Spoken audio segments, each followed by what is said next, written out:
Ahoy, ahoy, the ship does sail, packed thick and deep with broken souls. Cast off, let's go across the waves, aye, aye, thy ship will roll. The ocean squirms and storms will rage, the journey will be long. So all aboard this voyage to hell on the ship they call the Zong. Days and nights went crashing by, the sun, the moon and stars, whilst those below lay cowering chained with shattered dreams and brandished scars. Nightmares do exist for real, the drunken crewman's song, violations too unspeakable aboard the ship they call the Zong.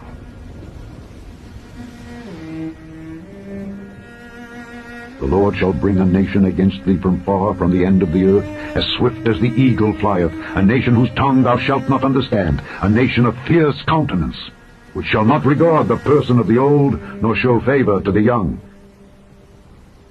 And the Lord shall bring thee into Egypt again with ships, by the way whereof I spake unto thee, thou shalt see it no more again. And there ye shall be sold unto your enemies for bondmen and bondwomen, and no man shall buy you.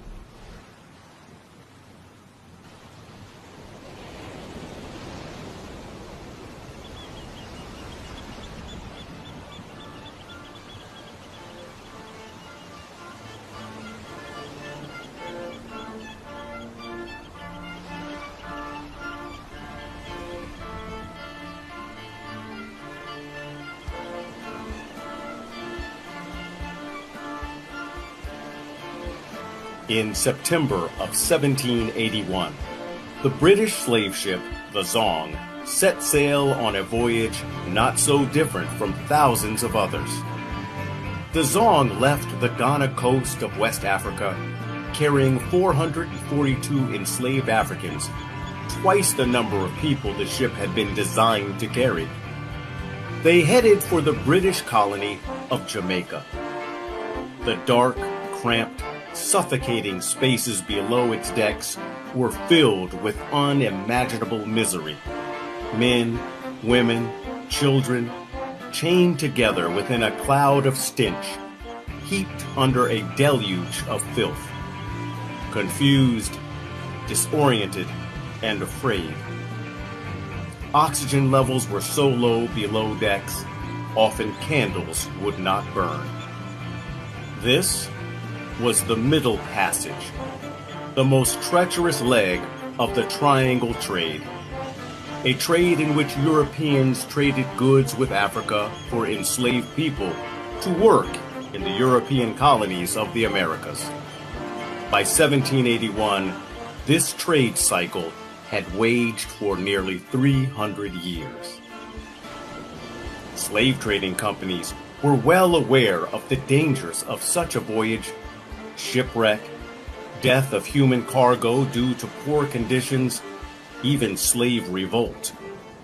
Slave trading companies knew any one of these scenarios would result in money lost.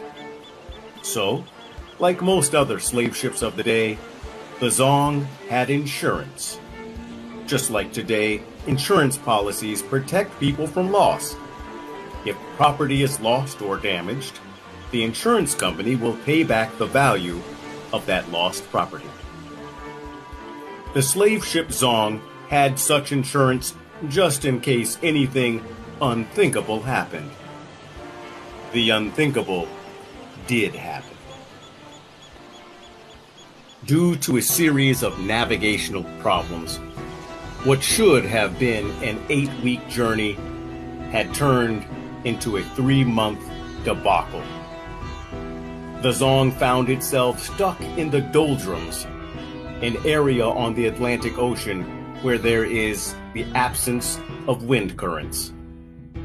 For a sail ship that relied on wind power, veering into the doldrums meant the Zong's journey had stalled. Food and water supplies began to run short. Disease began to run wild. After crawling free of the doldrums' grip, the Zong then overshot its destination of Jamaica. With water barrels running low and much of the Zong's enslaved cargo of people dying, the captain of the Zong made a horrific decision. Understanding that insurance would pay for enslaved people who drowned, but would not pay for people who died of thirst, he began throwing people overboard. Between November 29th and December 1st, the captain threw about 142 enslaved Africans into the Atlantic Ocean. The very next day, December 2nd, it rained, filling the Zong's water barrels full. When the Zong finally limped its way into Jamaica, only around 200 of the enslaved Africans survived. The insurance company refused to pay, claiming the Zong should have been equipped with enough water and supplies for the journey. After a court battle, the insurance company did not have to pay for the lost property. In 1782, criminal charges were brought against the captain for the murder of African people. But the court ruled that African people were not people, only property, goods to be bought and sold. This time the court ruled in favor of the captain, saying, "It is madness to accuse well-serving, honorable men of murder. This case is the same as if wood had been thrown overboard." As unbelievably horrific the case of the Zong was, and still is, the court cases brought attention to the cruelties of the slave trade.